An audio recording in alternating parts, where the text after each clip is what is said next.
प्रिय विद्यार्थियों नमस्कार। हमने पिछले टॉपिक में विधान संबंधी नैतिकता के पालन के संदर्भ में बात पढ़ रही थी। उसी क्रम में आज हम आगे वाला बिंदु ले रहे हैं और इसमें लेखक जो है वो ये बात कह रहा है कि यदि आप अंग्रेजों का इतिहास पढ़ें तो आपको ऐसे बहुत से उदाहरण मिलेंगे जब दल विशेष के नेता किसी एक गलत बात को लेकर अपने विपक्षी दल को कमज़ोर कर सकते थे, लेकिन उन्होंने ऐसा नहीं किया क्योंकि वे जानते थे कि इससे उनके विधान को नुकसान पहुंचेगा और प्रजातंत्र की हानि होगी। यहाँ पर जो बात आ रही है वो बात यही आ रही है, विधान संबंधी नैतिकता की बातें चल रही है। जो पिछले टॉपिक में भी यही बात चल रही थी और इसमें भी अभी फिलहाल यही चल रही है कि लेखक ये बात कह रहा है कि ऐसी बहुत सी स्थितियां आ जाती हैं जब कोई दल विशेष का व्यक्ति कोई गलती कर देता है और या उस गलती को लेकर के जो विपक्षी दल है उसको कमज़ोर करने की बात कह देते हैं या कर सकते हैं। इसको देखना पंक्ति को कि जब दल विशेष के नेता किसी एक गलत बात को लेकर अपने विपक्षी दल को कमज़ोर कर सकते थे, लेकिन उन्होंने ऐसा नहीं किया। यहाँ पर यह इंग्लैंड के संदर्भ में बात आई है क्योंकि वे जानते थे कि इससे उनके विधान को अर्थात संविधान को नुकसान पहुंचेगा और प्रजातंत्र की हानि होगी। तो ऐसा यानी कि वहाँ पर नहीं हुआ। आगे यहाँ पर प्रजातंत्र की सफलता के लिए एक और बात है जो अत्यंत आवश्यक है, वह यह है कि अल्पमत पर बहुमत का अत्याचार न हो। अल्पमत का हमेशा ये विश्वास बना रहना चाहिए कि यद्यपि शासन की बागडोर बहुमत के हाथ में है तो भी अल्पमत को हानि नहीं पहुंच रही है और अल्पमत पर कोई अनुचित प्रहार नहीं किया जा रहा है। यहाँ पर अगला जो बिंदु बताया विधान संबंधी नैतिकता के बाद में जो प्रजातंत्र के लिए आवश्यक जो बात बताई है वो बात बताई कि अल्पमत पर बहुमत के द्वारा अत्याचार नहीं होना चाहिए, उसका अपना प्रभाव नहीं होना चाहिए, बल्कि उन्हें भी अपना अस्तित्व बनाए रखने के लिए पूरी स्वतंत्रता होनी चाहिए। उन्हें किसी भी तरह की कोई हानि नहीं पहुंचनी चाहिए, उनके ऊपर किसी भी तरह का कोई अनुचित जो प्रहार है वो नहीं किया जाना चाहिए। ये बात यहाँ पर लेखक ने कही है। आगे यहाँ पर कह रहे हैं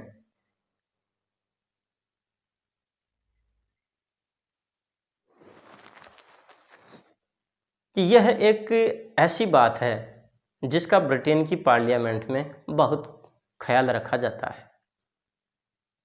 आप में से काफ़ी लोगों को इंग्लैंड के ये जो 1831 है इसकी जगह होगा 1931, यानी 1931 के चुनावों के परिणाम याद होंगे। उस समय श्री रैमजे मैकडोनाल्ड ने मजदूर दल से त्यागपत्र दे दिया था और एक राष्ट्रीय सरकार की स्थापना की थी।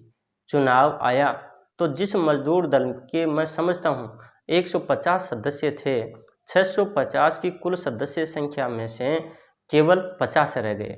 श्री बाल्डविन प्रधानमंत्री बने, तब मैं वहीं था, लेकिन मैंने एक बार भी कहीं ये नहीं सुना कि मजदूर दल के इन 50 जनों के अल्पमत ने, जो कि अनुदार दल के बहुमत की तुलना में बहुत ही अल्पमत था, कभी इस बात की शिकायत की हो कि उन्हें उनके बोलने के उचित अधिकार से वंचित रखा गया।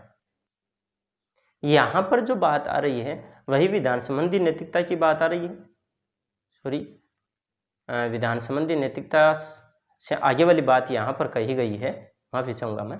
यहाँ पर उन्होंने ये बात कही कि प्रजातंत्र के लिए जो आगे आने वाली जो शर्त है या फिर अगली जो कड़ी में जो शर्त रखी गई वो है अल्पमत पर बहुमत का अत्याचार न होना। यहाँ पर उसी क्रम में लेखक बात कर रहा है कि वो यहाँ पर उदाहरण देते हुए जो 1931 के जो चुनाव थे और उसमें जो बाल्डविन थे वो प्रधानमंत्री बने, उस समय अनुदार जो दल था यानी कि उसका तो शासन था।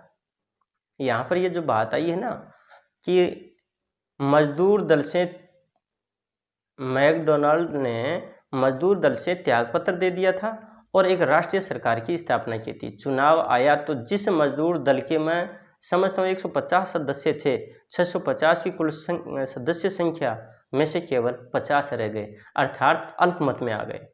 और श्री बाल्डविन प्रधानमंत्री बने, तब मैं वहीं था। लेकिन मैंने एक बार भी कहीं ये नहीं सुना कि मजदूर दल के इन 50 जनों के अल्पमत ने, जो कि अनुदार दल के बहुमत की तुलना में बहुत अल्पमत था। कहने का मतलब अनुदार जो दल था, दो दल थे, एक मजदूर दल और दूसरा है अनुदार दल।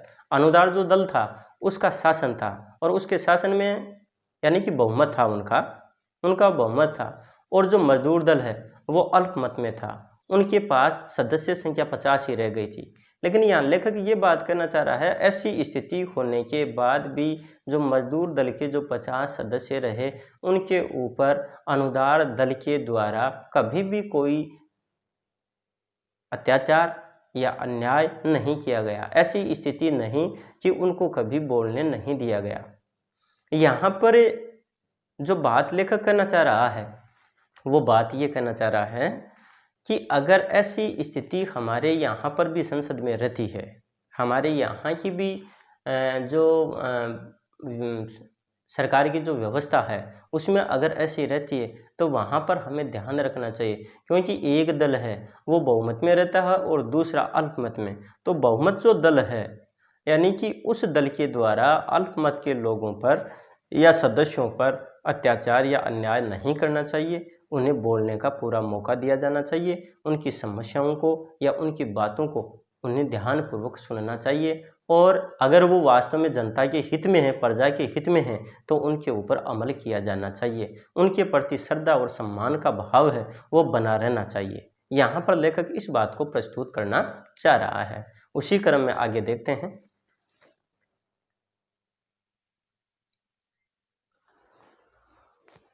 लेखक यहाँ पर कह रहा है कि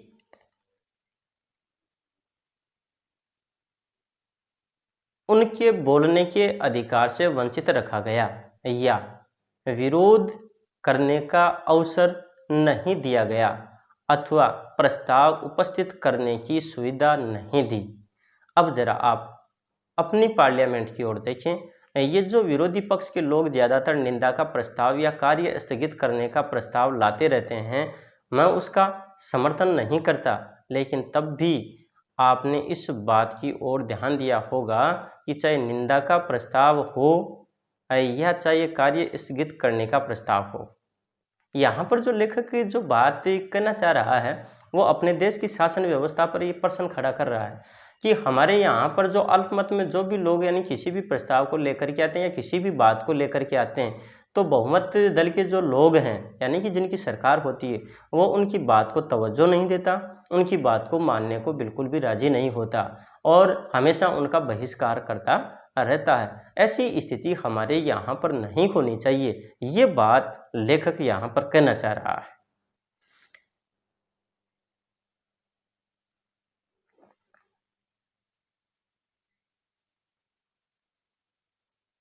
यहाँ पर लेखक कह रहा है कि शायद ही कभी किसी प्रस्ताव पर विचार विमर्श हुआ होगा।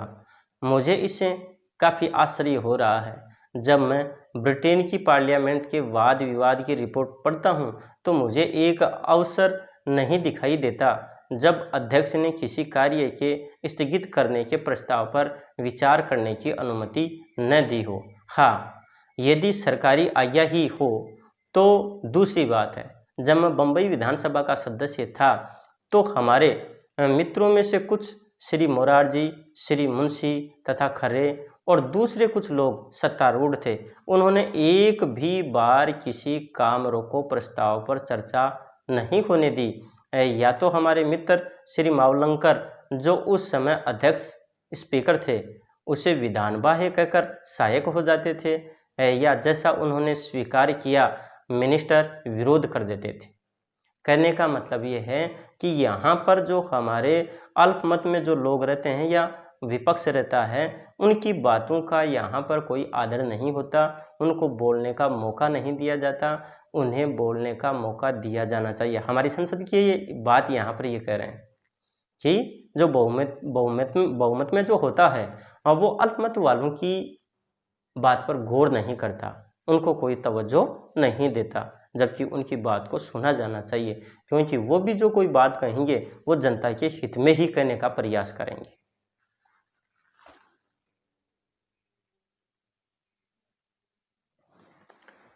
आगे यहाँ पर कह रहे हैं कि आप जानते हैं कि जब एक मिनिस्टर विरोध कर देता है तब क्या करना होता है। जब एक मिनिस्टर विरोध कर देता है तो भी आदमी काम रोको प्रस्ताव लाता है और उसमें जो भी नियमित संख्या होती है तदनुसार 30 या 40 हस्ताक्षर उपस्थित करने पड़ते हैं। ये हो सकता है कि यदि सरकार इस बात का निश्चय कर ले कि वह ऐसे सब काम रोको प्रस्ताव जो ऐसे लोगों की ओर से उपस्थित किए जाते हैं जो 4, 5, 6 जैसी अल्पसंख्या में लोकसभा के सदस्य हैं, तो अल्पमत रखने वाली जातियों या वर्गों को कभी भी ऐसा अवसर न मिलेगा कि वे अपनी भावनाओं की अभिव्यक्ति कर सकें। यहाँ पर वो ही बात लेखक कहना चाह रहा है कि जो अल्पमत में जो लोग हैं उनकी भावनाओं का आदर किया जाना चाहिए, उनकी बातों को माना जाना चाहिए, उनकी हितों की रक्षा की जानी चाहिए। और जो अल्पमत में यानी कि जो हमारे जातियां हैं या जो वर्ग हैं उनके हितों की भी रक्षा की जानी चाहिए। बहुमत के द्वारा अल्पमत पर अत्याचार किया जाता है, उसको रोका जाना चाहिए। इस बात को मूल रूप से लेखक प्रस्तुत करना चाहता है।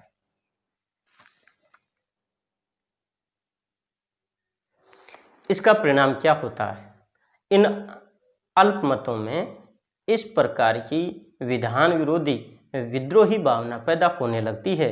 इसलिए यह आवश्यक है कि बहुमत कोई ऐसा काम न करे जिससे अल्पमत के प्रति उसका निरंकुश व्यवहार कहा जा सके। बात घूम फिर के वहीं पे वापस आती है कि अल्पमत वालों का या अल्पमत जो हैं उनके प्रति हमेशा सद्भावना बनाई रखनी चाहिए ताकि उनमें कभी भी विधान विरोधी या विद्रोही जो भावना है वो पैदा नहीं हो और हमेशा विधान के प्रति जो श्रद्धा भावना है और वो बनी रहे और बहुमत के द्वारा अल्पमत वालों पर निरंकुश व्यवहार नहीं किया जाना चाहिए। यहाँ लेखक आगे कह रहा है,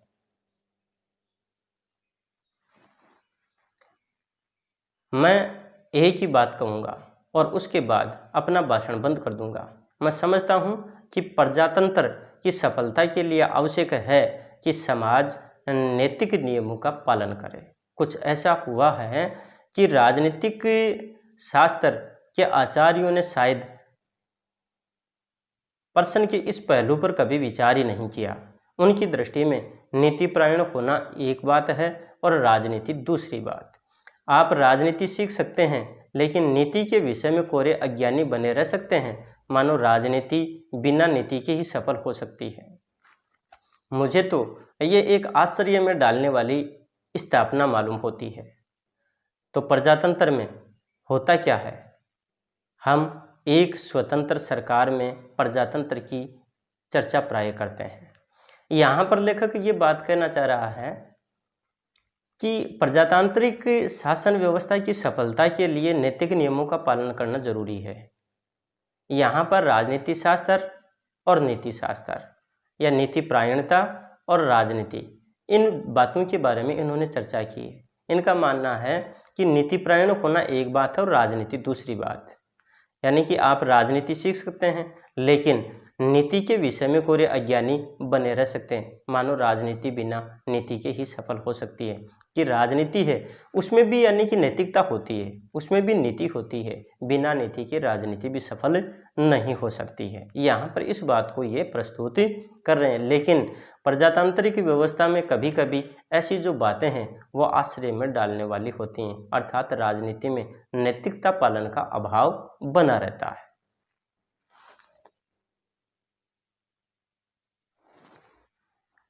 कि मुझे तो यह एक आश्चर्य में डालने वाली स्थापना मालूम देती है। तो प्रजातंत्र में होता क्या है? हम एक स्वतंत्र सरकार में प्रजातंत्र की चर्चा प्राय करते हैं। स्वतंत्र सरकार से हमारा क्या अभिप्राय होता है? इसका मतलब है कि जीवन के विशाल क्षेत्र में लोग बिना कानून के हस्तक्षेप के अपना रोज का कारोबार चला सकते हैं और यदि कानून बनाना पड़े तो कानून बनाने वाले का यह विश्वास है कि वह समाज विशेष इतना सदाचार परायण अवश्य होगा कि उसमें उस कानून का पालन हो सके। जब एक आदमी ने प्रजातंत्र के इस पहलू पर भी ध्यान दिया है, वह मैं समझता हूँ कि लास्की महाशय हैं। अपने एक ग्रंथ में उन्होंने लिखा है,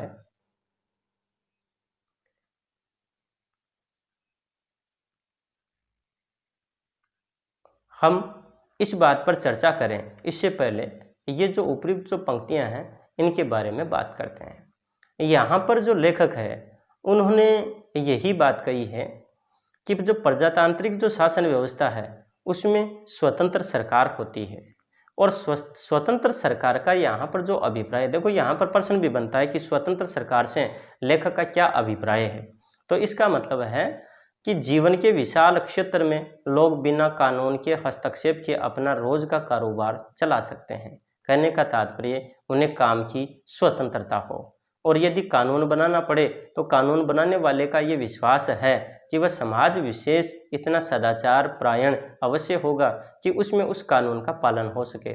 और मान लीजिए कि वहाँ पर कोई नियम भी अगर बनाना पड़ता है तो इस बात का भी पूर्ण विश्वास होना चाहिए कि उन नियमों का पालन जो वहाँ की जो प्रजा है, वहाँ की जो जनता है, वो पूर्ण रूप से करेगी और सदाचारी बने रहेगी। जिस एक आदमी ने प्रजातंत्र के इस पहलू पर भी ध्यान दिया उसके बारे में लेखक यहाँ पर लास्की की बात कर रहा है, और लास्की महाशय ने जो इस संबंध में लिखा वो देखिएगा।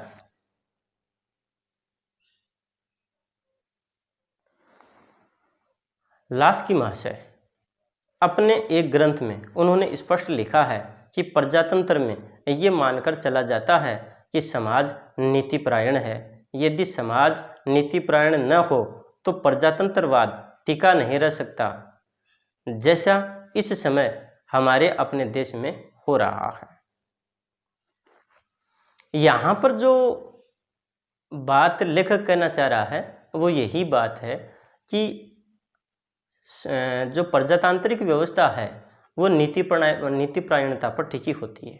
प्रत्येक व्यक्ति है वो नीतिपरायण होना चाहिए, प्रत्येक व्यक्ति नैतिकता का पालन करता रहे, तभी यानी कि जो प्रजातांत्रिक व्यवस्था है वो बनी रह सकती है। तो प्यारे विद्यार्थियों, आज के इस टॉपिक में हम इतना ही पढ़ेंगे, शेष आगे वाले टॉपिक में पढ़ेंगे। और इसमें मूल रूप से यानी कि अल्पमत पर बहुमत के अत्याचार न करने की बात विशेष रूप से कही है, और साथ ही साथ में नीतिपरायणता की बात भी कही है, नैतिकता के पालन की बात भी कही है, जो कि हमने पहले वीडियो में, इससे पहले वाले वीडियो में भी पढ़ा था। तब तक अब हम आगे जो बातें हैं वो नए वीडियो में पढ़ेंगे, जो शेष जो बात रह गई हैं। और तब तक के लिए नमस्कार, धन्यवाद।